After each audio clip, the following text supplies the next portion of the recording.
All right. Hello, everybody. Welcome to week 3 here in Farm to Table.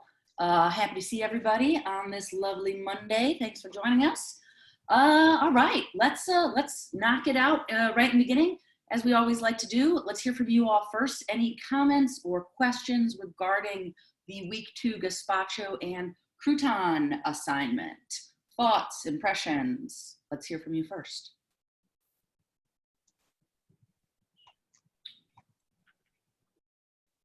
Anybody? Did you like it? Did you not like it?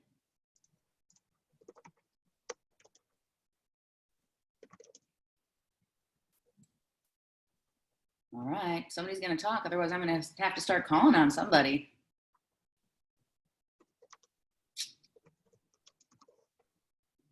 Well, Robert, you're the lucky one because you're there. I see you. I'm looking at you.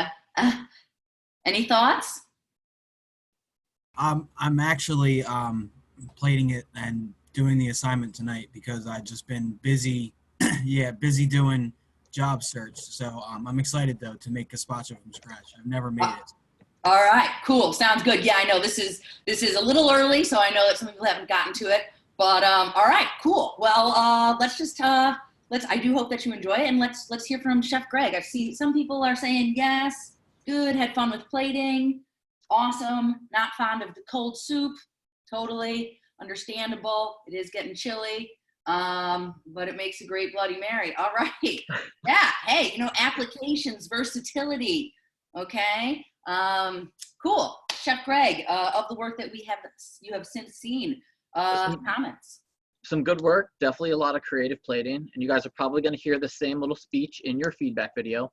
But the reason we're doing gazpacho is because it takes fresh ingredients, as a lot of things do, but really like what's going in that blender is kind of what's coming back out. So when you guys are going shopping, when you guys are getting your products, look at those little stickers. Look at where we're getting those tomatoes from, because that's when we start to think about seasonality. And this definition is different to everybody, but what is a fresh vegetable? So if we got a tomato and it came from, let's just say China, because China is a huge producer of the world's tomatoes, and it was picked 4 or 5 months ago, that is awesome plating. And that tomato was picked 4 or 5 months ago. And let's say it was picked green and it was kept in cold storage, it was waxed, it came over, now we need tomatoes all of a sudden in the grocery store. So we fog it, we make it ready for production, we put it out in the store and we buy it. Is that really a fresh vegetable?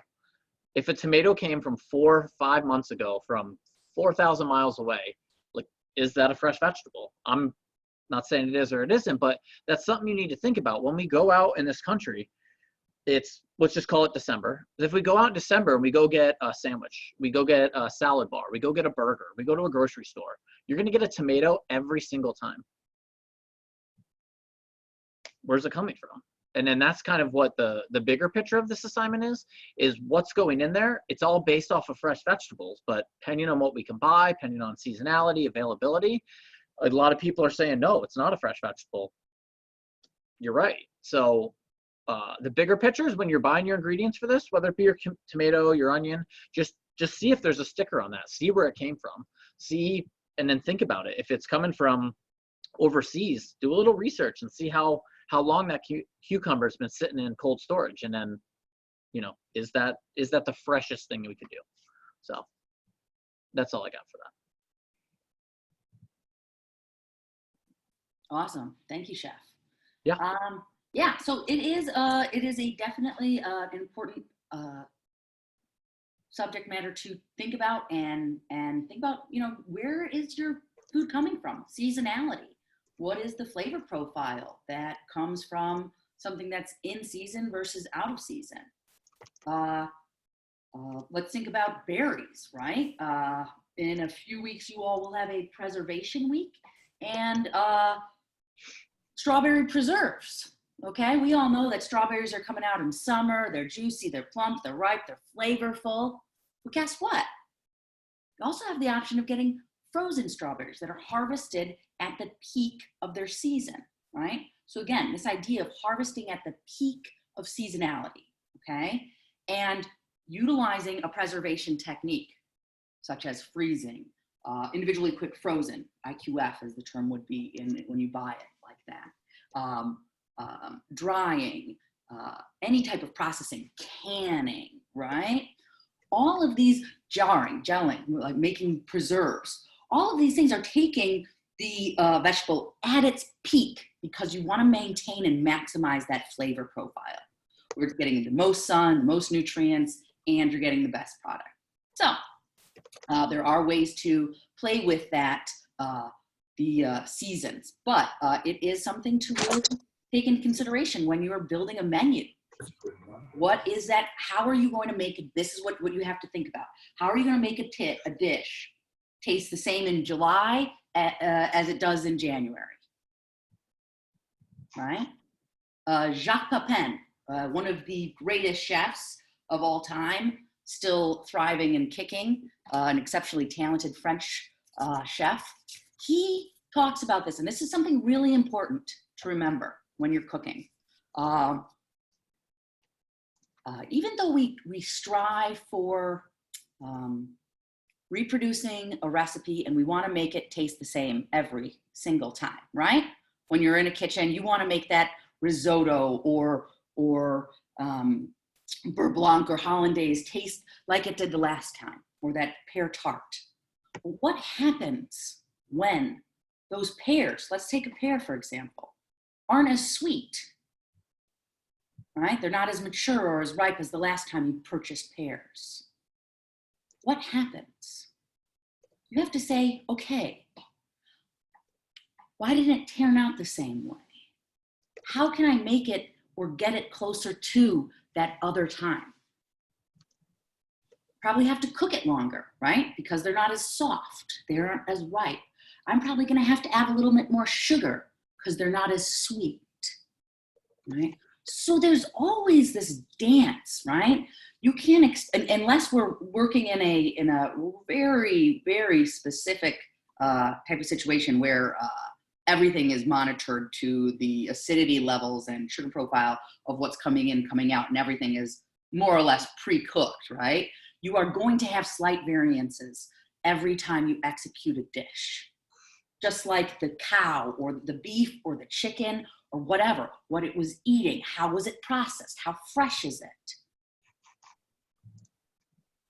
You could go even as far as to say, some people will go as far as saying, what was that animal's life condition? Was it under stress when it was going through the slaughtering process? Did that change the flavor of the meat, right?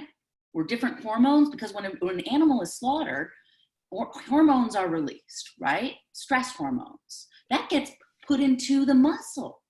Okay, so there are all these slight, I'm talking about very small nuances, right? That many people would not be able to detect. However, when you are really in your craft and really in your zone, you are going to try and replicate a recipe that you made 2 weeks ago or 2 months ago, and you are going to need to adjust. Just like you're going to need to adjust if you cook it or execute it in another restaurant or another kitchen. The pot may or may not have the same thickness of metal, right? So what is that going to change? How long is that heat staying? Like, what's the capacity of that pan to retain heat? How strong is what BTU? Your flame, what are you cooking on? If you're grilling, et cetera, et cetera, et cetera, right? So as much as there is this science aspect to cookery, it is still an art because there are these variances that you need to always be working and adapting to modify, okay? There's consistency in products that we purchase, right? Whether it's salt, so you're gonna have the same salinity, right? The same amount of salt content, but there are slight variations. There are variations in nature, just like there are variations within humans and flowers and species. You just need to be able to adjust, all right? So if you think, I made that recipe exactly the same way, why didn't it turn out the same way? Those are the critical steps you need to start thinking about. Okay, what did I do differently? Was that vinegar different? Was that vinegar older or younger? Did it have a higher acidity level? What about the olive oil that I used? Was the olive oil nuttier or greener, spicier? How do all these slight changes change the end product? All right, enough of this theoretical cooking, all right? But I'm trying to get you all to start thinking about food in another way, okay? About seasonality, about how you have to work with the products that you're given, okay? And how to try and really stay consistent, and that you know that you have to be adaptable and make slight changes, all right? That's what thinking on your toes as a chef is in a kitchen, all right? How to correct things when they go wrong, and how to make something work when it maybe didn't, all right? So, does anybody have any questions on that? Does it make sense? All right, cool. Well, this week, we're going whole hog. We are going to be talking about full use now of the animals. What do you all think about, we get a whole cow, right? So we got a whole cow coming in, and we're gonna use every little piece of it, right? Because if we don't use every last bit of it, what are we doing? Waste. Yes, exactly. All right. So that tripe, the stomach, the intestines, the brain, the bones. Where does that skin go? Who here owns anything that has leather? A leather belt, a leather pair of shoes? Guess what? Utilization, right? That's coming from a cow, for the most part. Okay? There is no such thing as waste. When we look back centuries of humans and cooking, we weren't throwing chunks of meat and bones out that weren't useful, right? Or because we didn't like them. Organ meat, for example, livers, right? Different parts of the animal that may or may not. We're going to get more into this when we get into the offal week in week 7. But start thinking about waste, okay? So let's pull up week 3. We're also going to be learning a new technique called poêlée, which is basically pan basting. It is a very, it is a technique that is used predominantly in fine dining, okay? Maybe not always just fine, but you could be a little bit, casual fine dining. You're not gonna have this technique used at a hamburger joint, okay? You're not gonna use this at a turn and burn cafe. So the idea of poêlée, this technique, I'm gonna pull up the class page. You're taking a pan and you're taking your spoon, and you are going to be cooking this piece of protein, whether it's steak. Steak turns out wonderfully in this application. Pork chop, fish is one of my favorite to execute with this. And you're gonna put this in a hot pan, searing it on one side with fat, and then you're using the juices and the fat that are released from the piece of protein, and you are, in theory, taking those juices and continuing the cooking process by taking that hot liquid and lapping it over, infusing the product with flavor. Now that you kind of understand the base of this technique, right, which is different from saute, high heat, fast pan, small tender cuts, boom, go, right? It's different than roasting, tougher meats, low and slow. It's different than braising, again, low and slow. This is pan cooked on top of the stove. Now, why do we think that this is a technique that is going to be predominantly used in more upscale dining establishments? More flavor, definitely. What else? Really important factors. Tender. Let's think about why would this be used in more upscale, fine dining, higher end restaurants? We've got one person manning over one pan, spending a lot of time on one piece of meat.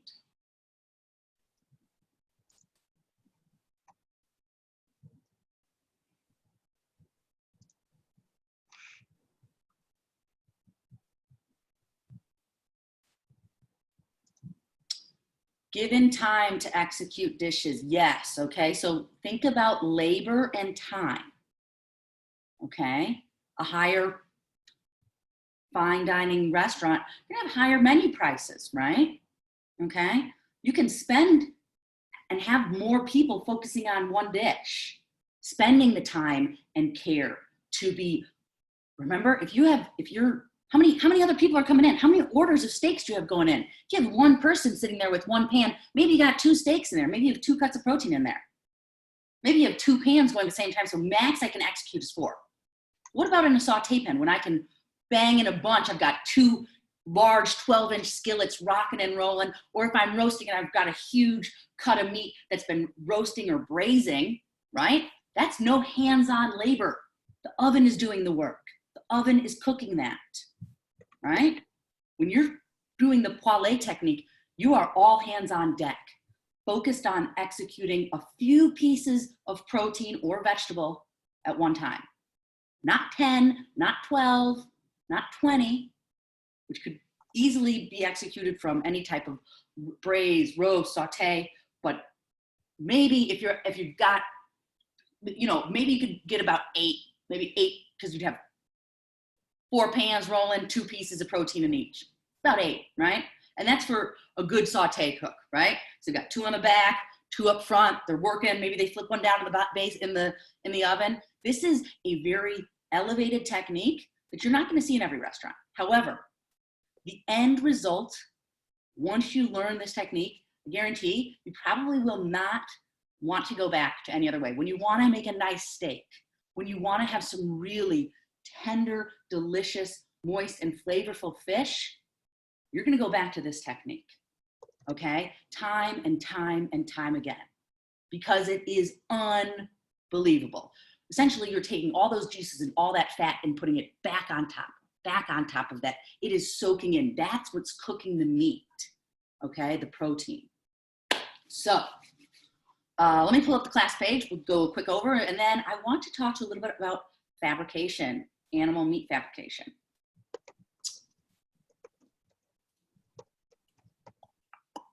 Here we go. All right, here we are. Obviously, you've got your research materials, knowledge checks, both of those, knock those out, and the poêlée. You must make both of these recipes, the basic pork chop. Now, if for any reason you do not eat pork for health or religious reasons, highly suggest a steak or a nice thicker cut piece of fish, right? A nice little fillet. Those will do the trick quite well. So you've got 2 videos to watch on this technique. They are the exact same technique. You're just literally using one to cook a protein and the other to cook a vegetable. Some great info, all of chapter 16 in Gislin, your textbook. And Chef Tyson, who is our main butcher in the program, he runs his own, he's got his hands all over the place in the world of butchery. He has his own company and a restaurant that focuses on full utilization of animals. So definitely get into this. And I'm gonna get some other information so you can see a bigger cut breakdown on these pieces of these different cuts from the animal. But some really great, just kind of brief information over here. And as we talk about this subject tonight, it is really important. I think this is one of the better weeks to start doing your own personal dive into what does the meat and the animal for consumption industry look like in the United States. As a chef, you want to be aware, okay? Because these are the products that we're using. So just like an artist would be concerned about how's their paint or their whatever tools they're using are made, you want to know how your food that you are cooking and serving is raised. It is not going to be always pretty, okay? It's really not. I'm letting you know right now. But it is in your best interest to start doing some research to understand fully how animals, pigs, chicken, cow, are raised, slaughtered, and fabricated in this country. Okay? It is very, very important that you are knowledgeable of this as a chef. This is your profession. You need to know. I'm not going to show any of that because, again, it is up to your discretion, but I highly, highly suggest you do this. Okay? And again, remember, every documentary out there, somebody's going to have a bias, somebody has an agenda. But there are some things that you just cannot, avoid, which is the truth of the amount of space these animals live in and how they're raised, what's their feed like, what's their life like, okay? What type of conditions are they living in? So please do some research on the production, not just of the animals, but also another very important topic. Okay, this is farm to table. So farm to table, let's go back to this whole idea, right? About sustainability. Sustainability is not just about the animals. What about the people, the humans that are working in these factories, slaughterhouses, et cetera, et cetera? What types of lives do they have? What about with the recent issues with immigration, right? Well, guess what? What if I told you who makes up the majority of workers in certain farms and slaughterhouses? Maybe they don't have documentation. Guess what? They're doing the work. Nobody else is, okay? How are they treated? What are their conditions like? And recently, there was an issue, I think it wasn't it, Chef, down in Mississippi? A huge group of people were basically taken in, ICE, right? Because of not having proper documentation. So now my question is, and I think this is something that's important. Again, we're talking about sustainability. We're talking about community. We're talking about how our food systems work, something that you're purchasing and spending money on. The companies are also hiring them. So is it the people that are responsible, or should the company also be responsible for this, right? So there's a lot of discussion. I'm not saying anything is right or wrong. That is not, this is all for one to make their own decision. But it is very important that one is aware of what is going on in our food industry and how it impacts you. Because guess what? Costs of products will change dependent upon what's happening in the industry. Migrant farm workers. Who's harvesting all the fruits and vegetables during that summertime, right? When the crops are rushing. Who's going from down in Georgia to get Vidalia onions and then going up to Michigan to get cherries because of the season, right? How do these people live? What's going on? Are they getting fair wages, livable wages? Do they have good working conditions? Right. So it is, right? This is when we start to say, what impact can I have? Now, bottom line is bottom line, right? Every business is in it to make a profit. We're going to talk about this every week, right? Profitability is huge. You can't just say, oh yeah, I'm going to, in a perfect world, of course, we want everybody to be happy, livable wages. That is something that's really important. But you got to make a profit in your business. So again, it comes down to this thing. What's the quality of product? Who am I getting it from? How is this product raised? Who's raising it? Who's harvesting it? It gets kind of deep, guys. This is not just cooking. These are real decisions that affect the entire industry and the shape of the world. So remember that. You're not just a chef. You're not just a cook. You're a part of the system. And everything that we do has an impact. So the more knowledgeable and more aware of situations, the better we can be. The better we can make this industry become. All right? So get in there. Get aware, be knowledgeable. Trust me, it changes the game. Changes how you look at food, how you look at your workers from busboy to dishwasher to chef de cuisine and everybody in between. All right. So lots of stuff going on, guys. All right. Lots of really cool stuff to start to get into. There is never a time to stop learning about this industry and what makes it magical. All right, because it is deep. All right, let's pull up this assignment, and then let's check out some meat fabrication. All right, how it's properly done. Also, on a note of that, you can look up on YouTube, and we know, just like you can find anything you want, right? Always go to a credible source. Do not find Joe, slaughtering his recent deer that he just shot on a tarp in his driveway. That's fine. That happens, right? Totally. Or hanging up from the basketball stop. That happens. That's okay. But that's not what's used in a professional setting. Okay?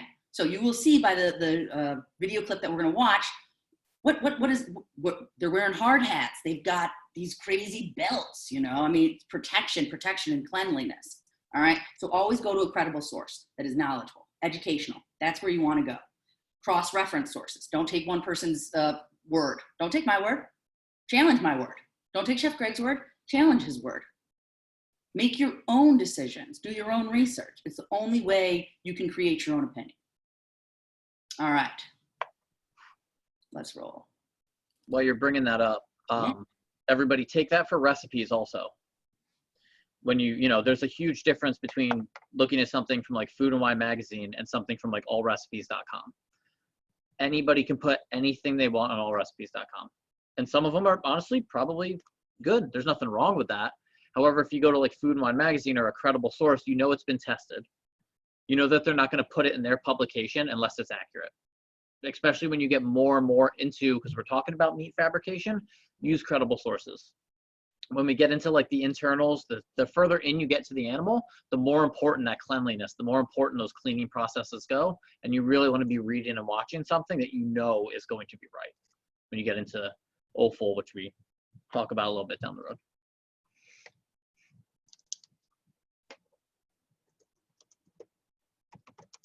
Definitely. Does anybody have any questions? I know I was talking about a lot of stuff, but does anybody have questions about that? No? All right, cool. Also, if you want resources or if you want to dive deep into something, feel free to reach out to us. If you're having a trouble or difficulty finding a credible source or what you think, hey, is this good or not, run it by us. We'll give our educated opinion on that. All right. We're happy to do that. We're happy to supply you with different resources. That's what we're here for. All right. That is what we are here for. All right. So let's get into this really quickly. All right. So let's just take a look at this assignment really quickly. As you can see, excuse me, we do need a photo of that plant progress. How are they coming along? Any little sprouts come in? If you used a scrap, any roots coming out in that water? If you used a sprig of a leaf, what's going on? Let's see that. Self-ID, Sani, proper mise en place. Again, driving home that fact, proper mise en place, everything in its place. That means everything's prepped, ready to execute. All right. Pretty simple, straightforward. We want to see that veg in the pan before, basting, after basting, and then the finished product. All right. And then, of course, 2 identical plates showing final protein and final vegetable. Make it look pretty, right? We want to see presentation. We want to see you getting creative. This is, again, the last class before you go on externship. You want to be able to use this, get some feedback, right? Are you going to serve it with a sauce? Or are you not? What sauce would go well? All right. So let's pull up these recipes just so we know where we're at. And there we go. So this recipe calls for 1 pork chop. All right. As I mentioned, you could substitute a piece of a nice steak or a piece of fillet of fish would also be great. Season it. You will see some people who say, hey, don't use pepper, it's going to burn. All right. Some people will say go salt first, finish with pepper. Again, this becomes a very personal choice. Chefs, as you grow into your knowledge and skill set, you will make those decisions upon yourself. Hey, do I think did that pepper taste like it got a little too burned? Did it change flavor profile? Is it better to have, did it lose that potency? Is it better to garnish with black pepper at the end, right? All these little things, because you're going high heat, okay? You're gonna go medium high heat on that pan. You want to make that pan pretty heavy bottom. A cast iron pan, if you have one, go ahead and use it. This is the time to let that cast iron shine, get that flavor, get that crust developed, okay? Otherwise, a good heavy saute pan will do the trick. Now, really simple. You're gonna take that first presentation side down, get that into the pan, and once it's going, you're gonna flip it over, and then you start, and you'll see in this video, the angle that you use, okay, and the motion that you use. It's a little awkward at first, but then once you start doing it, you get into rhythm, and it's like meditation. You're just lapping over this butter over the protein. Now, if you find that you do need a little bit more butter or oil, feel free to use a little bit more. Now, don't put so much in it that you end up going to like a shallow fry. You don't want this in so much fat, okay? But the piece of protein will release some of those juices getting mixed in with the butter, and that's what the liquid that you will be basting liquid, okay? And then you just keep lapping that over until the cut of meat is cooked all the way through, okay? Now, as for butter or oil, here are your options. What do we know about butter and oil?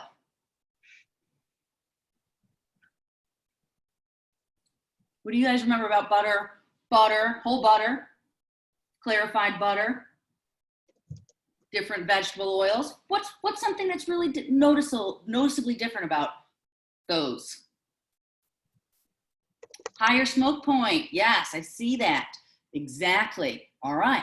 So maybe you want to start with oil, right? Like a vegetable oil, not necessarily olive oil. Olive oil has a lower smoke point, right? Veg oil, higher smoke point. Clarified oil, butter, super high smoke point, right? More than butter. But butter has a lot more flavor because it has those milk fat. It's going to add to a lot more color, caramelization, right? Maillard reaction. Milk fat lends to browning, gives really good color. All right. So either one are going to be totally acceptable, oil or butter, but you are going to have a little bit more flavor coming from butter. Maybe you want to do a little combination of the two. Like I said, that's how I usually do it. I want to have butter, I want to have oil in there first, and then I want to drop in my butter and get it going. All right, that's how I do it. You're going to see it foam. You're going to see it coat up. All right, the butter's going to get foamy. It's going to be really good. All right. In some other instances, you might add near the end of the cooking process, not in the beginning. All right, you might add a few cloves of whole garlic, or a large stem of rosemary to add extra flavor into this liquid that you're basting the product with. Okay, maybe you're gonna get that, once you see a little bit of color, once you see that you're gonna be observing, right? Once you see that garlic getting a little bit color on there, the herbs getting a little bit too much color, take that garlic and herb, put it on top of that protein, okay? So it doesn't keep cooking and leading bitter off, flavors into the cooking liquid. Put it on top of the protein, keep lapping and basting that product. All right. Chef, anything else you want to talk about basting? No, kind of more about purchasing. Yeah, let's roll. When pretty much between now and when we're done with this class, so every time you go shopping for your assignment, really think about what you're buying. So when Chef just described the technique, and when you watch in the video, when you have a piece of protein and you add heat and you cook it, it coagulates, it shrinks. And it pushes out fat, it pushes out water, it pushes out minerals and all these things. That's going to go directly into your basting liquid. That's going to be flavor that you're cooking with. So think about that when you're buying. You can use a bone, absolutely, please, by all means. If you want to use a bone-in product, that's cool. But think about, if you have like a boneless center cut pork chop, or if you maybe have like a picnic chop, what has more fat content? What has a little bit of kind of that dark pork meat, a little bit of the white pork meat, more fat? It's going to extract out. It's going to go into your flavor. That flavor is going to go directly back into your cooking. So just think about it from a purchasing standpoint. What you have for that product, it's going to be in your basting liquid. It's not going to be able to go anywhere. You're just going to be using it. So. Awesome. Thank you. All right, let's pull up the veg. Now, I do want to make something, a little note that gets a little confusing. Some people find this odd. We do too, don't worry. What it is, all right, so you will see here in the recipe for basic vegetables, root vegetable, all right? We are in the season for root vegetables. Use them, okay? Whether it's carrot, turnip, parsnip, celeriac, rutabaga, all right? Get them, all right? They're in season right now, so they're more affordable. Go for it. In the video, you will see that they use yellow zucchini, yellow squash and zucchini, all right?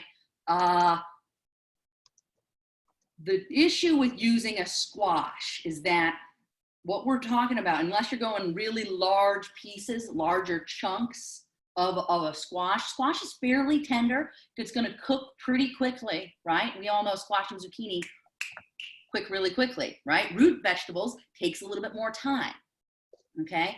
When you're using heat and you're basting, right? You're coating this root vegetable, the vegetable with fat as you cook it. What does a root vegetable have in comparison to a softer textured vegetable? What's the main difference? What do we think?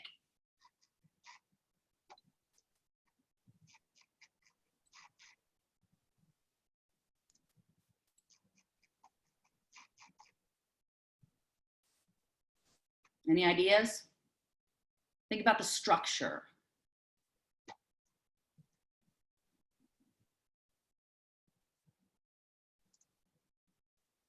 Okay, so a root vegetable is really tough, right? A root vegetable takes a lot longer time to cook. I just saw it coming in, yeah. Harder vegetable, more starch and fiber, structure gets lost. Yes, exactly, right? So if you're cooking a zucchini or squash, it's gonna break down really quickly in this basting technique, all right?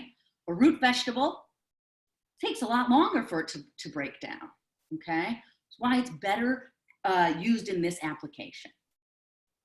Not saying that either one are wrong or right. However, you're going to get a better end result by using a root vegetable.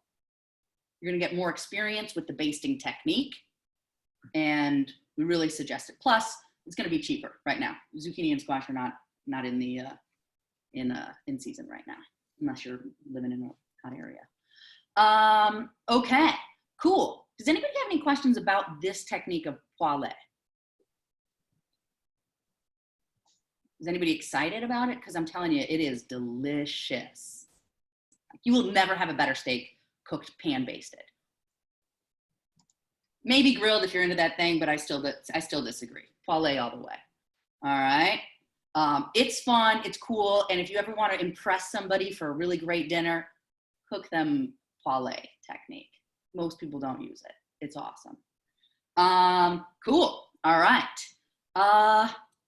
Now, let us get into, I've been trying to find this one video that I really like to show for meat fabrication, but I can't find it. So, we're gonna do another one, but we're not gonna watch the whole thing. But you can definitely watch it on your own time. So let's get this started, and I'll put this link in the chat, because it's a solid one. It's 25 minutes, and we don't have that much time. We'll watch about five minutes of it, and then you can continue watching it, because there's tons of great meat fab videos out there. And remember, once you learn to break down one animal, very similar, right? Just like poultry, chicken, duck, Cornish hen, squab, etc., turkey, etc., etc. Those are all going to be very similar breakdown animals. Same like a cow or lamb and goat, pig. All right, without further ado, let's hop into this and watch some meat fab.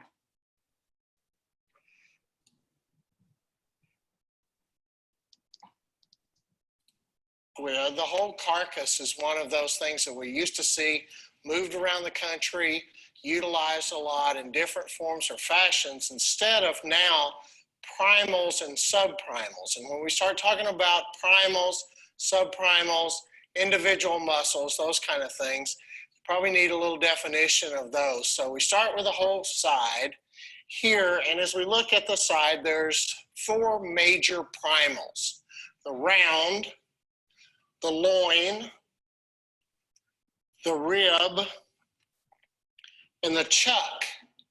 When we start talking about minor cuts out of the carcass, we'll talk about those more on the belly side of the animal through here, the flank, the plate, the brisket area, and the foreshank. Those would be considered minor primals out of the carcass, the round, loin, rib, and chuck being the major ones. When we talk about a subprimal, we're actually talking about if we took this rib, the whole rib, and took just the ribeye roll out of this portion here. That would be a subprimal. When we start thinking about subprimals from this carcass, if we just go to subprimals, and we start looking at those, this top sirloin, the strip loin, the rib, and looking on the inside, beneath this kidney fat that's in here, the tenderloin, are those four cuts that are most commonly used at a lot of food service operations. All right. I'm going to cut this short because I know we've got another quick little slideshow to take a look at. But class, this is really, hold on, where do we have? Important stuff, right? The more you know where your cuts of meat are coming from, the better you know how to prepare them, right? What type of cooking method is best prepared? Knowing your primal cuts, how do you order, right? Chef Greg is always talking about that, like you're ordering. Are you ordering a primal cut? Are you ordering subprimal cuts? How do those costs change? All right, so if we had more time, I would love to show more of that video, but we don't. So please watch it on your own time because it's really cool to watch the breakdown of the cuts. I'm telling you, knowing how to butcher is very important. Chef Greg, do you want to show a little bit of that slideshow right now? Yeah, we can go through it real quick. If you want, it's your call. All right, let's roll. So we're just going to talk about butchering a little bit, and more so from like a cost standpoint and a waste. If I can minimize this, a cost standpoint and a waste standpoint. So I got some prices, and so a ribeye, whole big piece of muscle, $7.58 per pound. If we got it cut for us and portioned into steaks, regardless if we wanted 14 ounce, 12 ounce, 16 ounce, it would be $9.39 a pound. That's $1.81 a pound difference for them to cut it for us.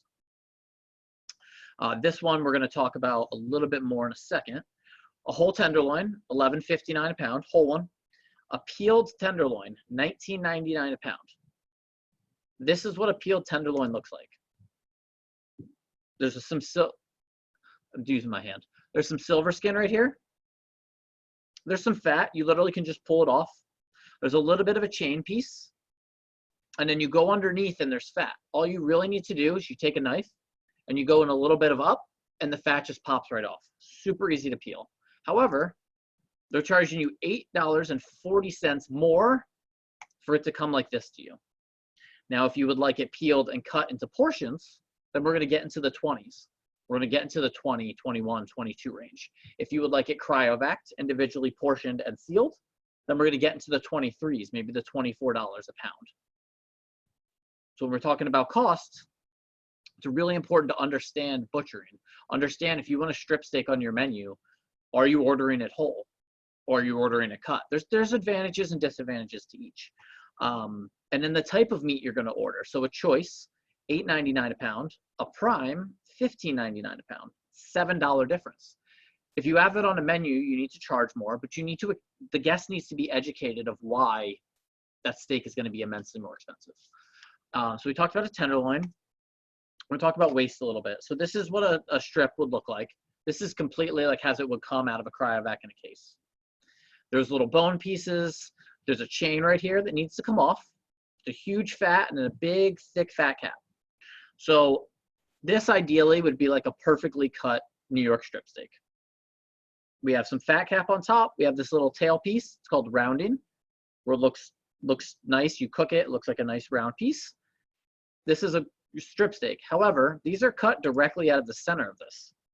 when you have a strip steak and you cut to one end, you have something that is, these are not as nicely cut. This is called a ball tip. This is a big piece of elastin right here that starts at the other end and it goes till about here. So if we're selling really nice big, these are probably 14-ounce strip steaks, we're not able to cut 14 ounces all the way across until we get into this ball tip. So what are we using this for? We're paying for it. Do you use it for like an open face steak sandwich? Because if we're charging $38, $42 for a 14-ounce prime strip steak, people aren't going to want this huge piece of elastin that they can't cut through and can't chew.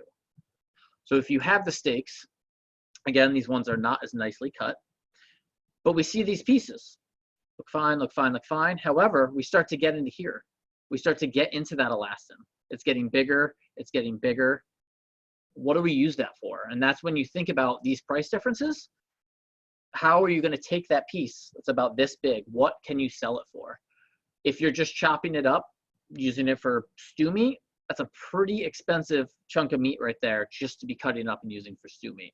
So understand butchering and understanding what you're paying for and what you can actually do with it is going to be immensely, immensely important from a cost standpoint.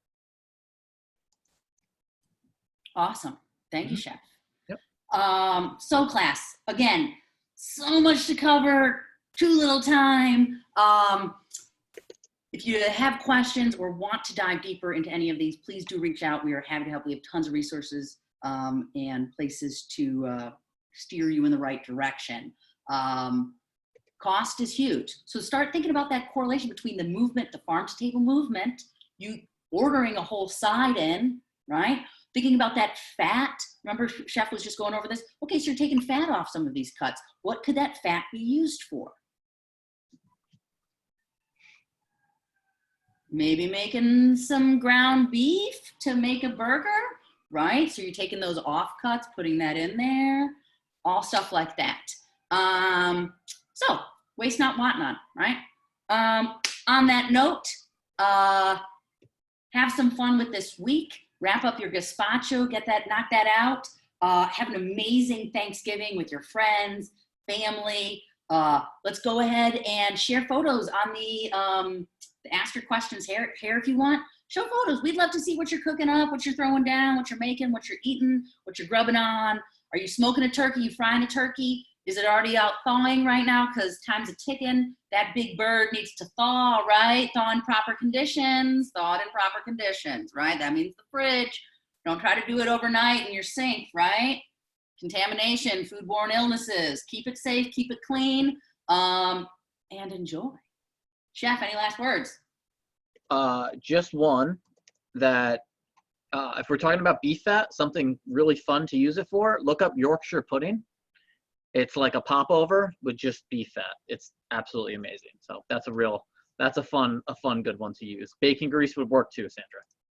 That will work too. That's it. Happy Thanksgiving, everybody. Cool. Gobble, gobble. See y'all later. Bye. Thank you.